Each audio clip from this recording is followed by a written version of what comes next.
Hello, good afternoon students. ये मैंने कल लास्ट लेक्चर में ये क्वेश्चन दिया था सॉल्व करने के लिए, ठीक है। तो अब मैं इसका वीडियो सोल्यूशन देता हूँ आपको, ठीक है। अगर मान लीजिए ये हमें गिवन था कि एक्सीलरेशन ए से इधर जा रहा है, ये A3 से इधर जा रहा है, ये A2 से इधर जा रहा है। तो अगर मान लीजिए मैं इसकी बात करता हूँ, इस पे इस डायरेक्शन में फोर्स लग रही हो कितनी 100 cos 100 sin 37, तो that will give me 60 Newton, ठीक है। तो 60 न्यूटन। तो इसमें आप टेंशन मान लीजिए, पहले तो हम इसमें टेंशन देखते हैं। इसमें टेंशन कितनी है, मान लीजिए इसमें टेंशन T है, इसमें टेंशन T है, ये भी T है, ये भी T है टेंशन, सॉरी ये उल्टा बना दिया, ऊपर की तरफ टेंशन T है, और इसमें भी टेंशन T है, ऐसे ये नीचे और ये ऊपर, तो T। तो मतलब अगर ये पुली मासलेस है और इस पर फोर्स ज़ीरो है, तो ऊपर और नीचे की तरफ सब फोर्सेस ज़ीरो होनी चाहिए। तो मतलब यहाँ पे ऊपर की तरफ भी टेंशन कितनी है, ये 3T है, ठीक है। तो सबसे पहले तो ये जो टेंशन है वो 3T है इस केस में, ठीक है। यही मिस्टेक कर लेता है बच्चा। अब हम इस पे इक्वेशन लिखना चालू करते हैं। पहली इक्वेशन लिखते हैं, ये नीचे की तरफ जा रहा है, तो 60 minus 3T is equal to 10A1, ठीक है। ये पहली इक्वेशन आ गई। दूसरी इक्वेशन इस पे लिखेंगे हम A3 पे, तो ये नीचे की तरफ इस पे लग रहा है 40, तो मैं लिखूंगा T minus 40 is equal to 4A3। दूसरी इक्वेशन आ गई। तीसरी इक्वेशन इस पे लिखते हैं, ये मेरे पास यहाँ पे कितना आ जाएगा टेंशन, इसमें 2T, ठीक है, 2T आ जाएगी। तो यहाँ पे नीचे 20 एक्ट कर रहा है, तो ये ऊपर की तरफ जा रहा है, तो 2T minus 20 is equal to 2A2। तो ये तीसरी इक्वेशन आ गई। अब चौथी इक्वेशन कहाँ से है, क्योंकि 4 इक्वेशन चाहिए, तो चौथी इक्वेशन पॉइंट मेथड से आएगी। वो कौन सा पॉइंट मेथड, कहाँ से पॉइंट मेथड, वो देखते हैं। ये जो ब्लॉक है वो इधर जा रहा है A1 से, इसका मतलब ये पुली भी ऊपर की तरफ जा रही है A1 से, ठीक है। तो हम पॉइंट मेथड से सब पॉइंट्स मार्क कर लेते हैं, ये पॉइंट, ये पॉइंट, ये पॉइंट, ये पॉइंट, ये पॉइंट और ये पॉइंट, ऐसे, ठीक है। तो सबसे पहले इस थ्रेड पे लिखते हैं, ये A3 है, A3 इसको कम करने की कोशिश कर रहा है, तो माइनस A3। ये पॉइंट ऊपर जा रहा है किससे, A1 से, तो इस थ्रेड की लेंथ को बड़ा करने की कोशिश कर रहा है, तो A1। और ये पॉइंट भी ऊपर जा रहा है, तो ये भी A1 प्लस A1, और ये पॉइंट भी ऊपर जा रहा है, तो प्लस A1, ठीक है। अब इसकी बात करते हैं, ये पॉइंट ऊपर जा रहा है, तो ये पॉइंट इस थ्रेड की लेंथ को कम करने की कोशिश कर रहा है, तो माइनस A2, और ये भी minus A2, that is equal to 0। तो मेरे पास आया 3A1 is equal to 2A2 plus A3, ठीक है। तो ये इक्वेशन नंबर 4 आ गई मेरे पास। तो अब हमारे पास 4 इक्वेशंस आ गई, तो हम इनको सॉल्व कर सकते हैं आराम से, ठीक है। थोड़ा सा लंबा जाएगा प्रोसेस सॉल्व करने के लिए, बट आपको सॉल्व करनी आनी चाहिए। ये इसको मैं सॉल्व नहीं करूँगा, ठीक है, उसमें टाइम वेस्ट है। तो ये आपका 10th लेवल का काम आ गया। थोड़ा सा मैथ्स अच्छा होना चाहिए इसको सॉल्व करने के लिए, दैट्स ऑल, ठीक है। अब हम आगे चलते हैं। आगे जो टॉपिक है नया, उसका नाम है Newton's third law of motion, ठीक है। आप सबने सुना होगा अपने जूनियर क्लासेस में, that is Newton's third law of motion.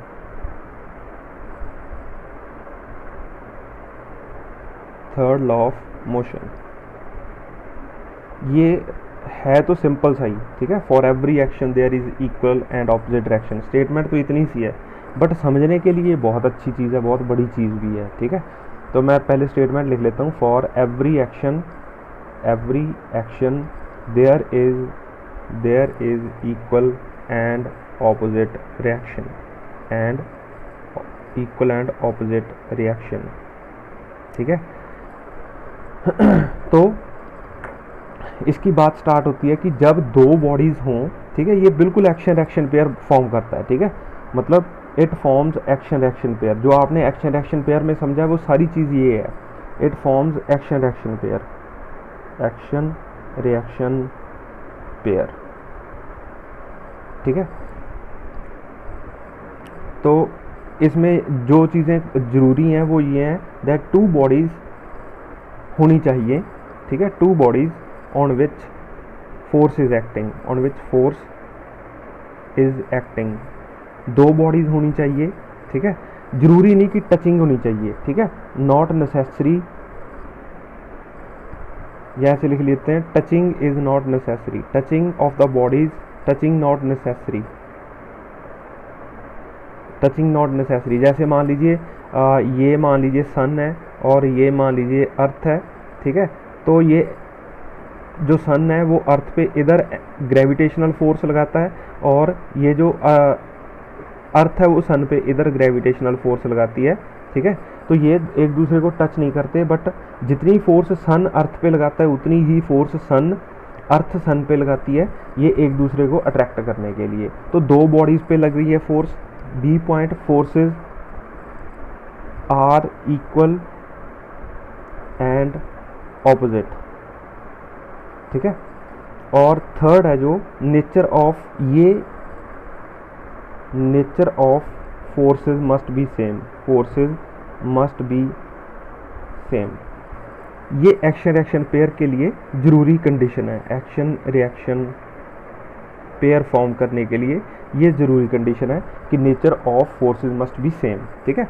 तो अगर दो बॉडीज एक दूसरे के ऊपर इक्वल एंड ऑपोजिट फोर्सेस लगा रही हैं तो वो न्यूटन्स थर्ड लॉ है, ठीक है। अगर उनका नेचर भी सेम हो फोर्सेस का तो उसे हम एक्शन रिएक्शन पेयर बोल सकते हैं, ठीक है। तो जो एक्शन रिएक्शन पेयर है वो न्यूटन्स थर्ड लॉ का ही ये कह लीजिए स्पेशल केस है जिसमें फोर्सेस का नेचर इक्वल होता है, ठीक है। तो फोर्सेस का नेचर कब इक्वल होता है, कैसे इक्वल होता है वो देख लेते हैं थोड़ा सा। जैसे मान लीजिए मेरे पास एक ब्लॉक है, इसका मास m है, तो मैंने इसको एक टेबल पे रख दिया, तो मान लीजिए कि टेबल ने इस पे mg फोर्स लगा दी नीचे की तरफ, ठीक है। मतलब मान लीजिए ये टेबल पे फोर्स लगा रहा है mg और टेबल इसको एक नॉर्मल रिएक्शन दे रहा है n, तो n is equal to mg, ये न्यूटन थर्ड नियम सही है, ठीक है। इक्वल एंड ऑपोजिट फोर्सेस लग रही हैं but they are not of same nature, ठीक है। तो n and mg are not same forces fundamentally, same forces fundamentally, fundamentally, तो ये सेम फोर्सेस नहीं है फंडामेंटली, ठीक है। तो दे do not form action reaction pair, ये एक्शन रिएक्शन पेयर नहीं है। तो एक्शन रिएक्शन पेयर कब फॉर्म होगा, हाँ ये इक्वल है, ठीक है, उसमें कोई दिक्कत नहीं है, but they do not form, so they do not form action reaction pair. क्यों, क्योंकि इनका नेचर सेम नहीं है, ये इलेक्ट्रोमैग्नेटिक फोर्स है, ये ग्रेविटेशनल फोर्स है, ठीक है। सो दे डू नॉट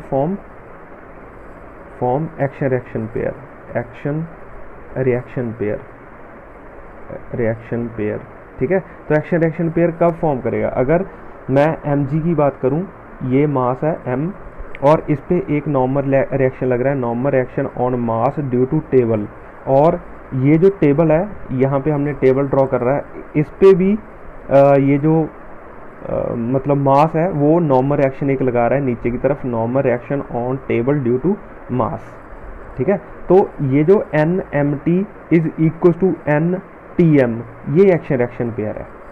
ऐसे ही ये जो ब्लॉक है, ठीक है, ये इस टेबल को अपनी तरफ खींच रहा है, या इसको ना हम ऐसे किसी और एग्जांपल लेके कोई फिर हम इसको सॉल्व करेंगे। देखिए ये मास m है, ठीक है, तो इस पे एक mg फोर्स नीचे की तरफ एक्ट कर रही है, ठीक है, सही है, सबको समझ आता है। तो ये भी किसी चीज़ को अपनी तरफ खींच रहा है, ये सेंटर ऑफ अर्थ है, मान लीजिए ये अर्थ है, ठीक है, हमने अर्थ पे रखा हुआ है, ये अर्थ है ऐसे, ठीक है, अर्थ पे टेबल पड़ा हुआ है, तो ये अर्थ को अपनी तरफ mg फोर्स से अट्रैक्ट कर रहा है, this is centre of earth से, सेंटर ऑफ अर्थ, ठीक है, इसके बारे में हम आगे जाके पढ़ेंगे। तो यहाँ पे ये जो एक्शन रिएक्शन पेयर फॉर्म कर रहा है वो टेबल के साथ कर रहा है, अगर मैं mg फोर्स ले लूँगा ना तो फिर वो अर्थ के साथ एक्शन रिएक्शन पेयर फॉर्म करेगा, क्योंकि ये फोर्स और ये फोर्स सेम नेचर की तभी आएंगी दोनों, ठीक है। तो अगर ये फोर्स अर्थ इसके ऊपर mg फोर्स लगा रही है, तो ये फोर्स है जो this is a force applied by block on, applied by block on earth, तो ये अर्थ पे एक फोर्स लगा रहा है ब्लॉक अपनी तरफ, and they form action reaction pair, ये एक्शन रिएक्शन पेयर फॉर्म हो रहा है, ठीक है, एक्शन रिएक्शन पेयर। देखिए दो बॉडीज होनी चाहिए, हाँ है ब्लॉक और अर्थ, दोनों पे इक्वल एंड ऑपोजिट फोर्सेज होनी चाहिए, हाँ है, दोनों का नेचर सेम होना चाहिए, हाँ है, तो ये एक्शन रिएक्शन पेयर फॉर्म कर रहा है। ठीक है, तो ये नेसेसरी कंडीशन है एक्शन रिएक्शन पेयर के लिए। ठीक है, आगे हम चलते हैं, इस पे कुछ और क्वेश्चंस करेंगे इसी चीज़ को लेके, एक्शन रिएक्शन पेयर को लेके, न्यूटन्स थर्ड लॉ को लेके, और उसमें न्यूटन्स फर्स्ट लॉ और सेकंड लॉ भी मिक्स करते जाएंगे। ठीक है, तो हम नए क्वेश्चन बनाते जाएंगे। तो मान लीजिए हमारे पास, इसको देखिए, ऐसे हमने एक रस्सी लटका रखी है ऐसे, ठीक है, और इसके साथ एक इंसान ऐसे लटका हुआ है। तो इस बंदे का मास है m, तो इस बंदे पे नीचे की तरफ फोर्स mg एक्ट कर रही है। ठीक है, तो इसके ऊपर कौन सी फोर्स लगेगी? ठीक है, इसके ऊपर लगेगी टेंशन T। ठीक है, अगर मान लीजिए मैं इस बंदे की FBD बनाऊं, ठीक है, तो इसके नीचे mg एक्ट कर रहा है और ऊपर कौन फोर्स लगा रहा है? ये रस्सी इसके हाथों के ऊपर फोर्स लगा रही है ऊपर की तरफ, कौन सी? T, tension T। तो इस केस में जो T है दैट इज mg। ठीक है, ये mg हो जाता है। तो मतलब कहने का कि ऐसे रस्सी पे चढ़ना मुश्किल होता है। तो आसान कैसा होता है? आसान भी एक चीज़ होती है, वो देखिए, वो पुली की मदद से हम ऊपर चढ़ सकते हैं। जैसे मान लीजिए मेरे पास ये पुली आ गई, ठीक है, और हमने एक ऐसे बेस बना लिया, इसको इस तरफ हमने बांध दिया, इसका मास है स्मॉल m, और यहाँ पे ये जो रस्सी है ये इस इंसान ने पकड़ रखी है, ऐसे मान लीजिए ऐसे पकड़ रखी है रस्सी। ठीक है, अब वो ऊपर जा रहा है, इसका मास हम m मान लेते हैं, एंड हमें गिवन है that mass of a person is very very large as compare to small m, ये जो रस्सी है। ठीक है, तो हम इसका एनालिसिस करते हैं कि अब इसको कितनी टेंशन फोर्स फेस करनी पड़ेगी। तो रस्सी की इस एंड में टेंशन T है मान लीजिए, तो वही रस्सी ऊपर से आ रही है, तो इधर भी टेंशन कितनी हो जाएगी? T। एक ही रस्सी में एक ही टेंशन होती है जब वो पुली से जाता है तो। ठीक है, तो अगर मान लीजिए इफ ये इन बंदा, ठीक है, ये मैन और ये जो बेस है, इसको मैं एक सिस्टम मान लूँ, if man and base are taken as one. ठीक है, तो मतलब कहने का कि ये कुछ ऐसा बन गया, मान लीजिए ये बंदा और इसका मास m आ गया, तो T इधर एक्ट कर रही है, T इधर, तो 2T फोर्स एक्ट कर रही है, और नीचे इसके क्या एक्ट कर रहा है? m plus capital M into g. ठीक है, ऐसे एक्ट कर रहा है। तो इसका मतलब 2T ने किसको बैलेंस कर रखा है? m plus capital M into g. ये जो हमने लिखा था, इसका मतलब था कि जो बंदा है, जो इंसान है, उसका जो वेट है वो बहुत ज़्यादा, उसका मास है जो वो बहुत ज़्यादा है एज कम्पेयर टू ये स्मॉल जो बेस है। तो T is equal to m plus small m into g upon 2। And अगर मैं निगलेक्ट कर दूँ, neglecting m as compare to capital M, तो टेंशन आ जाएगी मेरे पास mg/2। तो जब आपको ऐसे ऊपर चढ़ना होगा, आप इस रस्सी को खींचते जाइए नीचे, तो आप तकरीबन आधी फोर्स से ऊपर चले जाएंगे, जितनी फोर्स आपको यहाँ पे लगानी पड़ रही थी। ठीक है, तो हम ऐसे ऊपर चढ़ते हैं। ये आपने देखा होगा, ऐसा सिस्टम बनाते हैं लोग, जब बड़ी बड़ी बिल्डिंग्स के शीशे बाहर से साफ़ करते हैं, तो वो अपना एक बेस बना लेते हैं ऐसे, और जो सफाई करने वाला होता है वो अपने हाथ में, एक हाथ में ये रस्सी रखता है, एक हाथ में ब्रश, और ये रस्सी नीचे खींचता रहता है और ऊपर चढ़ता रहता है। ऐसे वो सफाई करेगा तो उसको बहुत सारी फोर्स लगानी पड़ेगी। ठीक है, तो ये सिस्टम होता है। और देखिए आगे, मान लीजिए ये ऐसे बेस है ऐसा, ठीक है, और बेस मान लीजिए 10 kg का है, और यहाँ पे एक इंसान है, उसके हाथ में ये रस्सी पकड़ी हुई है, इसका मास मान लीजिए 80 किलोग्राम है। ठीक है, तो आपको बताना है, और ये गिवन है कि ये पूरे का पूरा सिस्टम ऊपर जा रहा है, किससे? एक्सेलरेशन है इसकी 2 मीटर पर सेकेंड स्क्वायर। तो फाइंड टेंशन। तो क्वेश्चन है find, question force applied by system on man. तो मतलब ये पूरे का पूरा जो सिस्टम है वो फोर्स, बंदे पे कितनी फोर्स लगाएगा वो हमें निकालना है। ठीक है, तो आप इसको ट्राई कीजिए, मैं नेक्स्ट वीडियो में आपको ये चीज़ बताता हूँ।